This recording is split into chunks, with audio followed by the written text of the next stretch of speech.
ओम गणेशाय नमः। नमस्कार, मैं अविनाश सिंह। आज हम बात करेंगे 12वें घर में आपके बनने वाले कुयोग की या योग की।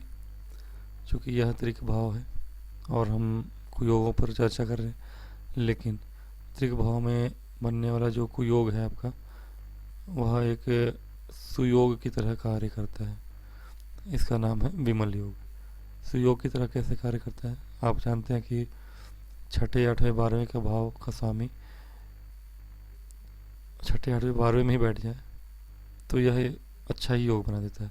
बाकी सभी भावों का स्वामी अगर 6 8 12 में बैठ जाए तो वह को योग बनाता है, लेकिन इन त्रिक भावों के स्वामी त्रिक भावों में बैठ जाए तो यह एक शुभ योग की तरह कार्य करते हैं और इस योग का नाम है विमल योग।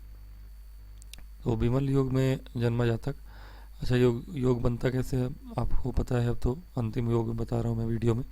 तो छठे आठवें 12वें भाव में 12वें भाव का स्वामी आपका अगर छठे आठवें में बैठ जाए या 12वें में ही बैठ जाए और इस 12वें भाव में इस 12वें घर में कोई पाप ग्रह बैठा हो या पाप ग्रह देख रहा हो तो यह योग बनता है। मतलब 12वें भाव का स्वामी इस घर में जो स्वामी है, राशि लिखी है, उस राशि का स्वामी यहाँ बैठ जाए, यहाँ बैठ जाए या यहीं बैठ जाए तो यह विमल योग बनता है।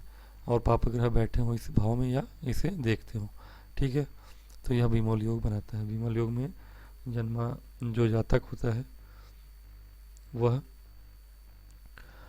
धनी होता है और ऐसे जातक,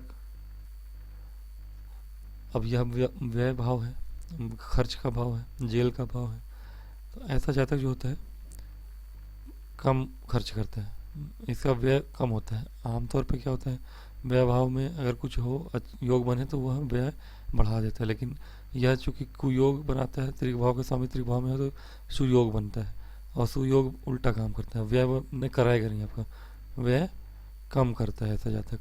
ये अच्छा योग कर रहा है, व्यय कम करता है। और दूसरी चीज, ऐसा जातक जैसा कि मैंने कहा धनी होता है, धनी के साथ साथ इसकी धन वृद्धि होती रहती है हमेशा, है ना, धन की वृद्धि होती रहती है। तीसरी चीज, ऐसे जातक सुखी होते हैं, स्वतंत्र होते हैं, सुखी होते हैं और धन है तो स्वतंत्र सुखी तो होंगे ही और स्वतंत्र विचार वाले होते हैं, स्वतंत्र होते हैं, काम भी अपना ही करते हैं लगभग और स्वतंत्र होते हैं लगभग, अपने किए गए कार्यों के लिए, अच्छे कार्यों के लिए उत्तम काम करने वाले होते हैं, उत्तम कार्य करने वाले होते हैं, हमारे ऋषियों का कहना है। और अपने उत्तम कार्यों की वजह से विख्यात भी होते हैं, आ, विख्यात होते हैं, ख्याति प्राप्त होती है जगत में इन्हें। ज़्यादातर अच्छे और सद्गुणी काम करने के लिए जाने जाते हैं, सद्गुणी काम करते हैं, ये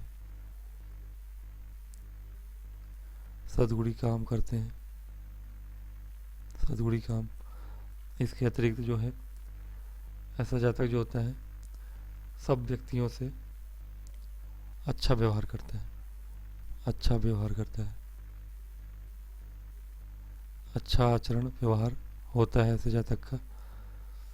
तो यह योग कोई योग तो नहीं है। हम समझ रहे हैं कि 12वें भाव में अगर ऐसा भाव पति बैठा हो या फिर 6 8 12 में तीनों में से किसी में बैठा हो 12वें भाव का स्वामी, तो यह योग बनेगा।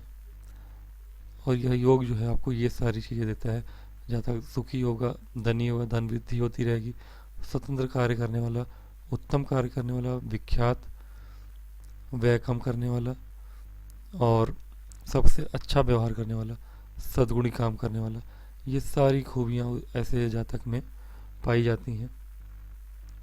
और हमारे ऋषियों ने इसे बहुत ही अच्छा कहा है। यदि भाव अशुभ ग्रह से युत विच्छित हो और भावेश दो स्थान में हो और भावेश जो है अशुभ ग्रह से युत विच्छित हो, देखे जाते हो, तो दुष्ट फल होता है। ऐसा 3 भाव को छोड़ के होता है, बाकी सारे भाव में होता है। ये मैंने एक लग्न से 12वें भाव तक आपको सारे वीडियो बता दिए हैं और आप चाहें तो मुझसे परामर्श ले सकते हैं व्हाट्सएप पर और कुंडली बनवा सकते हैं, प्रश्न कुंडली बनवा सकते हैं, अपनी समस्याएं पूछ सकते हैं, नमस्कार।